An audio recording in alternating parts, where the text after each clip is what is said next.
Study IQ IAS, आपका selection हमारा mission. आप अगर भारत में किसी भी व्यक्ति से पूछेंगे कि आपके घर की बाहर वाली जगह जो आपकी कार खड़ी होती है वो किसकी है, व्यक्ति कहेगा मेरी है। मेरी और मेरी सिर्फ और सिर्फ मेरा अधिकार है। अगर आप भी ऐसा सोचते हैं तो स्वागत है आपका इस वीडियो में, क्योंकि बहुत इंपॉर्टेंट एक डिस्कशन करना है। भारत में पार्किंग को लेकर बहुत सारे सवाल हैं, चाहे भले वो ये वाली पार्किंग हो, रोड पार्किंग हो। हम लोग कहीं भी जहाँ हमको खाली जगह दिखती है गाड़ी पार्क करके चले जाते हैं। क्या हमारा अधिकार है? क्या घर के बाहर जो हम लोग गाड़ी पार्क करते हैं वो हमारी ज़मीन है? क्या उस पर मेरा अधिकार है? ऐसे बहुत सारे सवाल हैं। इन सवालों को समझने की कोशिश करेंगे। इसी के साथ में हम ये भी देखेंगे कि कैसे हम शहरों को बहुत बेहतर बना सकते हैं। क्यों फॉरेन के जो शहर होते हैं वो साफ दिखते हैं, खाली खाली दिखते हैं? क्यों भारत के जो शहर हैं, शहर तो ठीक है, छोटी छोटी गलियां वो भी हमारी इतनी कंजस्टेड होती हैं? क्यों?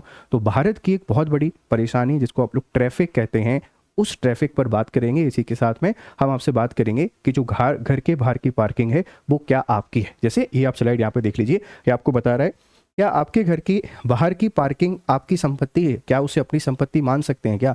जैसे ये घर आपको दिखाई दे रहा होगा, इसके बाहर ये गाड़ी खड़ी हुई है। तो पहले हम इस बात को समझते हैं कि भारत में ट्रैफिक की इतनी समस्या क्यों बढ़ रही है, वजह इसके पीछे क्या है। वजह बहुत स्पष्ट है। आजकल हम लोग कमर्शलाइजेशन के एरा में हैं और कमर्शलाइजेशन के एरा में हर कोई अपनी ही संपत्ति ओन करना चाहता है। हर कोई अपनी कार चाहता है, हर कोई अपनी बाइक चाहता है, और एक मानव सामाजिक प्राणी है और सब अपनी सुख सुविधाओं को बेहतर बनाना चाहते हैं।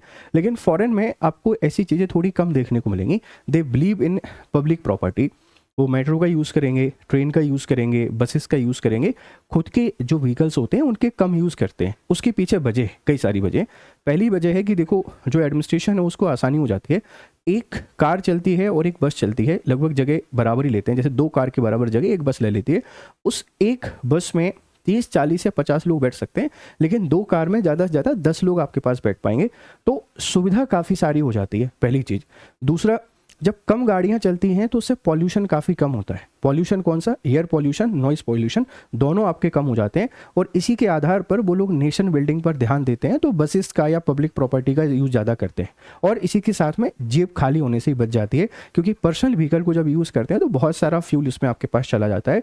और यही लीड करता है आगे जाके कि पार्किंग की जो समस्या है वो फॉरेन में आपको कम देखने को मिलेगी, क्योंकि बसेस एंड ऑल प्रॉपर अपने बस स्टॉप और यहाँ पर जाकर लगती हैं। ऐसे नहीं कहीं भी आप उसको खड़ी कर देंगे। लेकिन इसके उलट भारत में आपको देखने को मिलता है हम बसेस की जगह कार का यूज़ कर रहे हैं। बस यूज़ करने वाला वर्ग भी है, कार यूज़ करने वाला वर्ग भी है। लेकिन जो भी थोड़ा मतलब कैपेबल इनफ हो गया है, EMI पे कर सकता है, वो मार्केट जाता है, कार लेके आ जाता है। अब हर चीज़ किससे होगी? कार से होगी।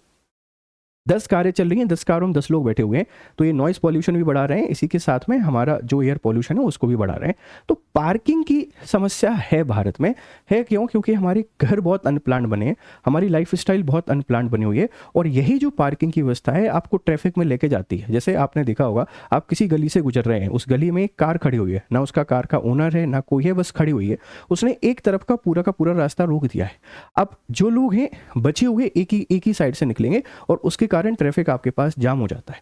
आपने देखा होगा कि हम सड़क पे खड़े हुए हैं, सिग्नल लगा हुआ है, कोई भी व्यक्ति आएगा इधर उधर से गाड़ी निकालने की कोशिश करेगा, अपनी रो या अपनी लेन को कभी भी फॉलो नहीं करेगा। वो लीड आगे जाके आपको ट्रैफिक के तौर पर करता है। तो भारत में जो सिविक सेंस है, उस सिविक सेंस की कमी बहुत ज़्यादा कम है। सिविक वैल्यूज़ हैं उनकी कमी बहुत कम हो गई है। और यही कारण है कि हमको ट्रैफिक बार बार देखने को मिलता है। और जब भी मैं आपसे ट्रैफिक की बात कर रहा हूँ, एक शब्द आपको सुनाई दे रहा होगा, पार्किंग। अब हम लोग बात करते हैं पार्किंग को लेकर। क्या पार्किंग पर आपका अधिकार है? आपके घर के बाहर जो गाड़ी खड़ी होती है, क्या वो आपकी संपत्ति है? नहीं है। इस बात को ध्यान रखिएगा। मैं क्लियर शब्दों में आपको बोल दूं, आपके घर के बाहर जहां आप गाड़ी खड़ी करते हैं वो आपका घर, आपकी पार्किंग नहीं है। अब ये दिक्कत क्यों शुरू हुई? दिक्कत है हमारे यहाँ पर जो घर बनाए जाते हैं उन घरों को लेकर।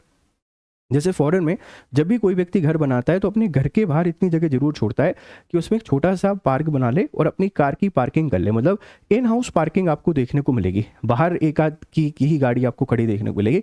लेकिन इंडिया में जब भी हम लोग घर बनाते हैं, भारत में हमारा पर्पज़ होता है कि जो बाहर की जगह है, जहाँ पर आपकी नालियाँ जो होती हैं उस जगह पर भी अपना घर बना ले, नालियाँ थोड़ी बाहर बना देंगे। और इसके पीछे वजह है हमारे पास रूल्स एंड रेगुलेशन की बहुत कमी है, एंड रूल्स एंड रेगुलेशन के साथ में जो हमारी सिविक वैल्यूज़ हैं उनकी भी कमी है। रूल ये कहते हैं, नियम ये कहता है कि घर के बाहर की जो जगह है वो पब्लिक प्रॉपर्टी है, आप वहाँ गाड़ी खड़ी नहीं कर सकते हैं, आपका अधिकार नहीं है। आप वहाँ गाड़ी सिर्फ और सिर्फ तब तक खड़ी कर सकते हैं जब तक वो किसी को परेशानी नहीं बन रही है। मतलब मान लेते हैं आपका घर है और आपके यहाँ घर के बाहर गाड़ी खड़ी हुई है, वो तब तक खड़ी हो सकती है जब तक वो ट्रैफिक में बाधा नहीं बन रही है। ट्रैफिक में बाधा बनना शुरू हो जाए, जैसे भारत की जो पतली पतली गलियाँ होती हैं, उन गलियों में आप गाड़ी खड़ी करके रख जाते हैं। अगर एक सही व्यक्ति आ जाए, कोई ठीक ठाक व्यक्ति आ जाए जो शहर का एडमिनिस्ट्रेशन देखे, वो सबसे पहले घर के बाहर की सारी गाड़ियां हटवाए। आप अगर घर में गाड़ी को पार्किंग नहीं दे सकते तो आपको गाड़ी खरीदने का भी कोई आपको मतलब अधिकार नहीं है, मत खरीदिए। क्योंकि इसके कारण बहुत बड़ी समस्याओं का आप लोग क्या दे रहे हैं, जन्म दे रहे हैं।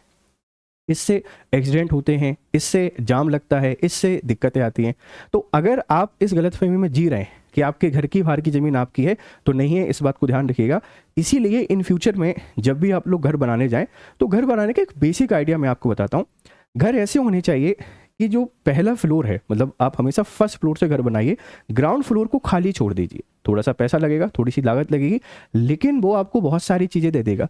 जो ग्राउंड फ्लोर है, आप उसमें थोड़ा सा गार्डन बना सकते हैं, आप उसमें कार की पार्किंग कर सकते हैं, एक आध ऑफिस रूम बना सकते हैं। ऐसा करिए और उसके ऊपर से घर बनाना शुरू कीजिए।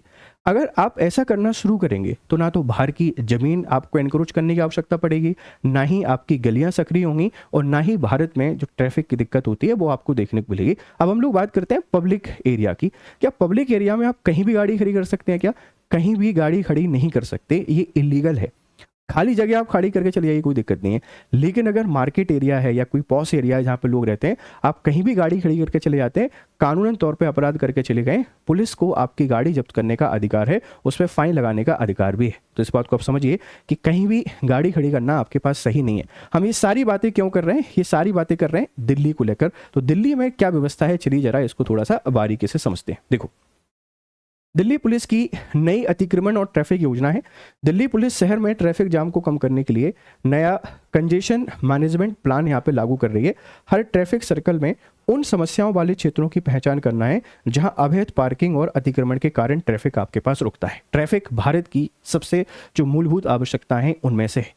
तो अब जैसे देखो, सिस्टम क्या होना चाहिए। आप अगर किसी मार्केट में जा रहे हो, किसी बाजार में जा रहे हो, तो पहले ही पार्किंग एक स्लॉट होना चाहिए, पार्किंग जगह होनी चाहिए। वहाँ आप अपने व्हीकल को पार्क करके जाओ। सारे के सारे लोग पैदल जाओ, कार वाले भी पैदल जाओ, बाइक वाले भी पैदल जाओ। जो हैवी सामान है कि रात में 10 बजे से लेकर सुबह 4 बजे के बीच में डिलीवरी का सिस्टम आपके पास होना चाहिए। आप शॉपकीपर के पास जाइए, ये हैवी सामान लिखवाइए, शॉपकीपर पर्टिकुलर जिस व्यक्ति को सामान भेजना है वो भेज देगा। ऐसे करके आप पार्किंग की जो पूरी की पूरी समस्या उसका समाधान यहाँ पे निकाल सकते हैं। तो दिल्ली पुलिस क्या करने जा रही है, जो भी ट्रैफिक वाले एरियाज हैं वहाँ अवैध पार्किंग को देखेगी और उसके बाद आप उसको हटाने की व्यवस्था की जाएगी। क्योंकि आप हर कहीं गाड़ी खड़ी करके चले जाते हैं आपकी सुविधा के लिए, लेकिन बाद में एक बहुत बड़ी परेशानी बन जाती है। अब सवाल है, क्या सार्वजनिक सड़क के पास घर होने से किसी निवासी को सड़क पर पार्किंग का कोई विशेष अधिकार मिल जाता है? एक बहुत बड़ा सवाल है। सर, पब्लिक रोड है, मेरा घर रोड साइड वाला है, तो क्या वहाँ पार्किंग मैं कर सकता हूँ? हाँ, कर सकते हो, लेकिन कब तक? जब तक ट्रैफिक को दिक्कत नहीं हो रही है, जब तक आवागमन में दिक्कत नहीं हो रही है, जब तक किसी और को दिक्कत नहीं हो रही है। क्योंकि वह सिर्फ और सिर्फ आपको मोरल अधिकार देता है। एक नैतिक व्यवस्था भारत ने बना दी है कि चलो ठीक है भाई, इसके पास जगह नहीं रखने के लिए घर की बाहर खड़ी कर सकता है। लीगल, कानूनी या संवैधानिक किसी प्रकार का कोई भी अधिकार आपके यहाँ पे नहीं दिया गया है।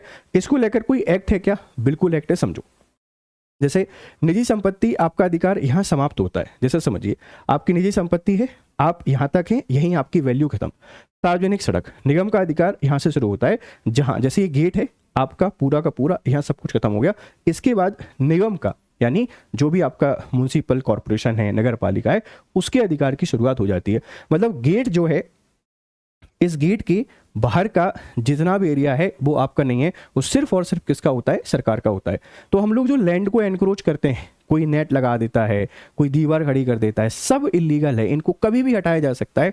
और जब 2 साल, 5 साल, 6 साल बाद हटाते हैं तो लोग फिर आ जाते हैं इमोशनल होकर, अरे हमारी ज़मीन हटा रहे हैं, हमारी दीवार तोड़ रहे हैं, हमारी पार्किंग तोड़ रहे हैं। अरे भाई, आपको पता था आपको कार लेनी है तो पार्किंग आपको पहले सुनिश्चित करनी चाहिए थी। ऐसे काम यहाँ पे नहीं चलता है। सड़क पर आपका मालिकाना हक नहीं है, DMC एक्ट 1957, दिल्ली नगर निगम अधिनियम 1957 की धारा 298 के अनुसार सभी सार्वजनिक सड़कें निगम के अधीन है। ये दिल्ली का केस है, पर ये हर शहर में सेम ही चीज आपके पास क्या होती है, इंप्लीमेंट होती है। स्पष्ट नियम, घर के बाहर की सड़क सार्वजनिक प्राधिकरण की है। कोई भी नियम मकान मालिक को अपनी संपत्ति की बाहर की सड़क पर विशेष अधिकार नहीं देता है। जैसे अक्सर भारत में बड़ा लगाव होता है, अरे मेरा घर है, यहाँ कैसे तुमने गाड़ी खड़ी कर दी। कोई भी कहीं भी किसी के घर के बाहर भी गाड़ी खड़ी कर सकता है, वो किसी की अपनी निजी संपत्ति नहीं है। हाँ, एक मोरलिटी के आधार पर यह अधिकार दे दिया गया है कि भैया ठीक है, आपके पास पार्किंग नहीं है, आप अपने घर के बाहर पार्क या गाड़ी पार्किंग करते रहिए, कोई समस्या नहीं है, ठीक है। अब भ्रांति बनाम वास्तविकता क्या है? धारणा है घर के सामने की जगह मेरी है, वास्तविकता यह एक सार्वजनिक सड़क है जो नगर निगम के अधीन है। मैं यहाँ 10 साल से गाड़ी खड़ी कर रहा हूँ, इसलिए मेरी जगह हो गई है। लंबे समय तक उपयोग करने से कोई भी कानूनी या विशेष अधिकार आपके पास उत्पन्न यहाँ पे नहीं होता है। पार्किंग के नियम मकान मालिक तय करेगा। सड़क का प्रबंधन और नियम निगम और पुलिस के द्वारा तय किया जाएगा। आप तय नहीं कर सकते, चाहे भले वो कितनी भी जगह क्यों ना हो, आपके घर के बाजू की क्यों ना हो। जब तक आपने उसको परचेज नहीं किया है, जब तक उसने आपने वो प्लॉट नहीं खरीदा है, वो आपकी नहीं हो सकती। वो सिर्फ और सिर्फ किसकी होगी? नगर निगम की होगी। तो ध्यान रखिएगा, इस गलतफहमी में पुलिस, नगर निगम या किसी से लड़ना नहीं है कि ये मेरा अधिकार है, ये मेरी प्रॉपर्टी है, मेरी संपत्ति है। नहीं, सब कुछ किसकी है? सरकार की है। आगे समझते हैं। देखो, मोटर वाहन अधिनियम 1988, पार्किंग कब आपके पास अवैध हो जाती है? जैसे क्या सड़क पर गाड़ी पार्क करना गैर कानूनी है? नहीं। धारा 117 के तहत राज्य सरकार पार्किंग के स्थान और समय निर्धारित कर सकती है। पार्किंग वैध है लेकिन विनियमित है, ध्यान रखना। हाँ, यदि धारा 122 का उल्लंघन, क्या वाहन इस तरह खड़ा है जिससे खतरा, बाधा या अन्य उपयोग जो हमारे पास उपयोगकर्ताओं को अनुचित असुविधा पास हो रही है, मतलब खाली जो जगह है वहां पे गाड़ी पार्क करना क्या पार्किंग नियमों का उल्लंघन है? पहला, नहीं है। यदि खाली जगह है तो बिल्कुल भी नहीं है, आप पार्क करके जा सकते हैं, लेकिन परमानेंट आप उसे अपनी पार्किंग नहीं मान सकते। आप हमेशा वहां पार्क करके सोचो ये मेरी जगह हो गई है, मैं ही गाड़ी खड़ी करूंगा। जैसे देखा होगा ना, कुछ लोग लड़ते रहे, अरे मेरी जगह थी, आपने कैसे गाड़ी पार्क कर दी भाई, खाली जगह थी, वो सबकी है, वो पब्लिक प्रॉपर्टी है, इस बात को ध्यान रखना। धारा 127 के तहत कार्यवाही, नियम तोड़ने वाले या लावारिस छोड़े गए वाहन को पुलिस द्वारा टो या जब्त यहाँ पे किया जा सकता है। कोई बहुत खाली जगह, आप गाड़ी खड़ी करके चले गए, अगर दूसरों को परेशानी हो रही है तो पार्किंग नियम का बेटा क्या है? उल्लंघन है, ध्यान रखना। नो पार्किंग जोन 25 मीटर का नियम, दिल्ली पार्किंग रूल्स क्या है? Delhi maintenance and management of parking places rules 2019 के तहत सार्वजनिक सुरक्षा और सुचारू यातायात के लिए इन स्थानों पर गाड़ी खड़ी करना अपराध है। जैसे चौराहे के 25 मीटर के दायरे में ऑन स्ट्रीट पार्किंग पूरी तरह प्रतिबंधित है। हरित क्षेत्र, ग्रीन एरियाज, पार्क, फुटपाथ और बस स्टॉप पर पार्किंग आपके पास क्या है? सख्त वर्जित है। जैसे हम लोग देखते हैं ना कि फुटपाथ पर लोग गाड़ी पार्क करके चले जाते हैं। जो ग्रीन एरिया है, जहाँ पर हमने छोटे छोटे पौधे लगाए हुए हैं, घास लगाई हुई है, वहाँ गाड़ी पार्क करके चले जाते हैं। या जो बस स्टॉप होता है, इस पे गाड़ी पार्क करके चले जाते हैं। ये सख्त अपराध है, ये प्रतिबंधित है। आप यहाँ पे गाड़ी खड़ी नहीं कर रहे हैं, आप पे फाइन लग सकता है, आपकी गाड़ी को टो किया जा सकता है, आपकी गाड़ी को उठा के फेंका भी जा सकता है। ध्यान रखिए, नियम बहुत स्ट्रिक्ट है, आगे गलती मत करिएगा बिल्कुल भी। आवासीय कॉलोनियों के नियम क्या कहते हैं? RWA और आपातकालीन लेन, समझो, ठीक है। नियम 11 के अनुसार नागरिक एजेंसियों द्वारा आवासीय क्षेत्रों का एरिया पार्किंग प्लान स्थानीय निवासियों और रेसिडेंट वेलफेयर एसोसिएशन के परामर्श से बनाया जाना चाहिए। आपातकालीन नियम, सभी आवासीय कॉलोनियों की सड़कों पर आपातकालीन वाहनों, एम्बुलेंस, फायर ब्रिगेड की निर्बाध आवाजाही के लिए कम से कम एक लेन हमेशा खाली रखना आपके पास क्या अनिवार्य है। मतलब जैसे आजकल तो टाउनशिप बनने लगी हैं, उन टाउनशिप में बिल्डिंग्स होती हैं कई सारी, तो हमेशा वो पहले फ्लोर के ऊपर से बनाई जाती हैं, ग्राउंड फ्लोर खाली छोड़ दिया जाता है और उस खाली जगह में पार्किंग अलॉट की जाती है। इसके अलावा जितना भी एरिया आपके पास होता है उसको पार्किंग एरिया के तौर पे बना दिया जाता है और हर किसी को आपकी पर्टिकुलर पार्किंग मिलती है कि ये आपकी पार्किंग जगह है, तो कोई दिक्कत नहीं है। लेकिन एक ऐसी कॉलोनी है जिसमें ओनरशिप किसी के पास नहीं है, सबके घर बने हुए हैं, तो क्या घर के बाहर गाड़ी पार्क करके उसको मालिकाना हक मिल जाएगा? नहीं मिलेगा। गाड़ी आपके घर के अंदर रखी होगी तो ही आपकी पार्किंग निश्चित होगी, नहीं तो आपकी पार्किंग निश्चित नहीं है, वो एक पब्लिक प्रॉपर्टी है, ध्यान रखिएगा। पार्किंग क्षेत्र कौन निर्धारित करता है? जिला मजिस्ट्रेट, राज्य परिवहन प्राधिकरण और संबंधित स्थानीय प्राधिकरण, इनके पास क्या है? पार्किंग स्थान को निर्धारित करने की शक्ति है, ध्यान रखना। ये मोटर व्हीकल रूल्स 1993 है। आपके घर के बाहर कर्ब साइड पार्किंग का प्रबंधन उस निवासी द्वारा नहीं बल्कि सार्वजनिक प्राधिकरण द्वारा किया जाता है। पार्किंग स्थान अधिसूचित करने का अधिकार निम्नलिखित संयुक्त परामर्श पर निर्भर करता है। जैसे आपके घर के बाहर भी अगर पार्किंग के रूल्स बनाना चाहें, आप नहीं बना सकते हैं, ये अधिकारी बनाएंगे। चाहे डीएम हो आपके पास, स्टेट ट्रांसपोर्ट अथॉरिटी हो या हमारी लोकल अथॉरिटी हो, यही बना सकती हैं। हमारे पास कोई किसी प्रकार का विशेष अधिकार यहाँ पर नहीं है। सुप्रीम कोर्ट का दृष्टिकोण, कारों और जमीन के बीच का संघर्ष। MC Mehta versus union of India 2019 मामले में सुप्रीम कोर्ट ने दिल्ली के पार्किंग संकट पर सीधा विचार किया।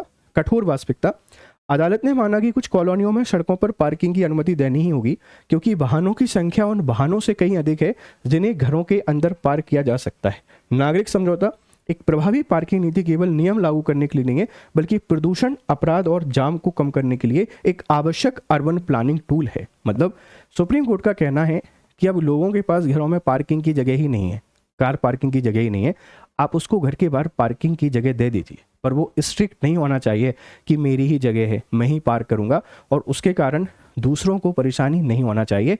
इस बात का भी हमको ध्यान रखना है।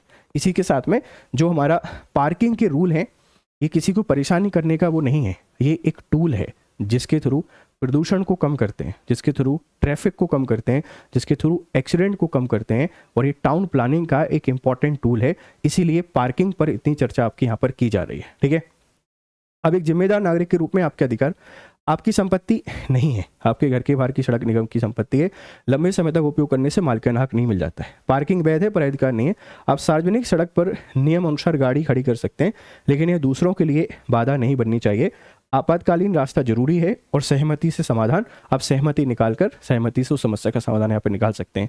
तो भारत में पार्किंग और ट्रैफिक, ये दोनों समस्याओं का सीधा रिलेशन है और हम कभी किसी भी संपत्ति को अपनी संपत्ति नहीं समझ सकते। आपसे स्पेशल रिक्वेस्ट है, जब भी घर बनाएं या अभी भी आपका बना हुआ है, पब्लिक संपत्ति को मत जब्त कीजिए। उसके कारण ट्रैफिक लगता है, उसके कारण परेशानी होती है और ये आगे जाके एक्सीडेंट और दूसरी चीज़ों को लीड करता है। तो प्लीज़ थोड़ी सी हमारे पास जो सिविक वैल्यूज़ हैं उन्हें हमको डेवलप करना है और एक बेहतर भारत बनाने पर हमको फोकस करना है। ध्यान रखिएगा। आप मुझसे जुड़ना चाहते हैं, यहाँ आ सकते हैं। ये हमारे कोर्सेज हैं, सामान्य अध्ययन P2I बैचेस, आप इनमें एडमिशन ले सकते हैं और ये मेरा कोड है GRS लाइव, आप इसको यूज़ कीजिए। इसके थ्रू मैक्सिमम डिस्काउंट आपको मिल जाएगा और स्मार्ट मॉडल पर आधारित हमारे कोर्सेज हैं। आइए बेहतर तरीके से पढ़ाई कीजिए। चलिए फिर मिलते हैं क्लासेस में। Have a nice time. Good day to all. Bye bye. Study IQ IAS, आपका सिलेक्शन हमारा मिशन।